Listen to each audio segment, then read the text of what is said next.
Distinct winner in the budget yesterday, wasn't there? The NHS. It's been given an extra £25 billion over the next 2 years. It comes as the government promises an extra 40,000 extra appointments and operations a week. But not everyone's happy. And GPs have told us they're actually worried.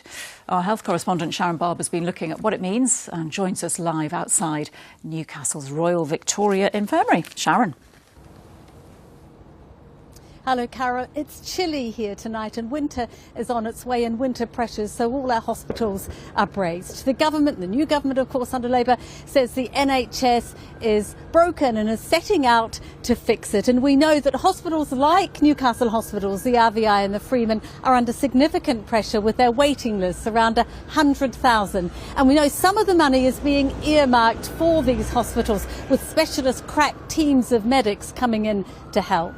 Well, I spent today at the seaside to find out, to get reaction to the news of the budget and that NHS money. And I first met Rob, who says he hopes that it will mean he will be able to be treated because he's been on the waiting list for so long, he's now in a wheelchair.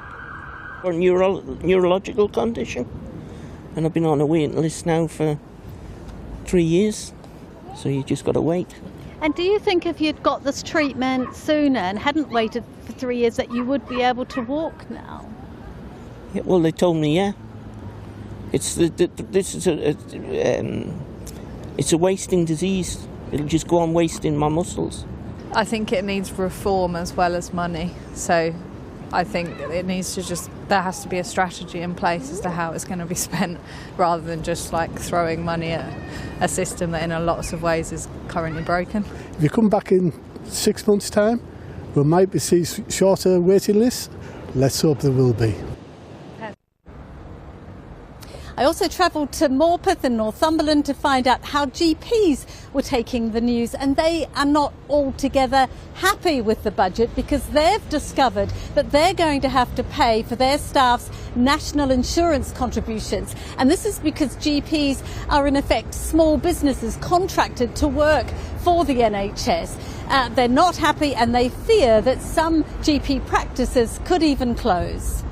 It's not at all inconceivable that more general practitioners, which are right on the cusp as far as finance are concerned, are going to find that, look, we're having to pay extra contributions as far as the employer is concerned for the national insurance contributions.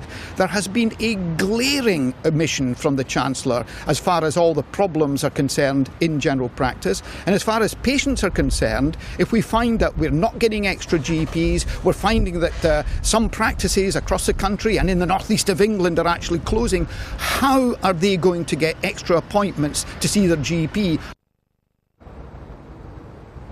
Well, this was put to the Health Secretary, Wes Streeting, on the BBC today, and he didn't deny it. I've also approached NHS England to find out, is this the case? So a mixed reaction today. Overall pleasure that the NHS is getting this money, but concern from not only GPs but care homes too, who say they're going to be impacted by having to pay for their staff's national insurance contribution rise. So that was the picture, a mixed picture. I guess we just have to wait and see what the coming weeks and months brings, Carol.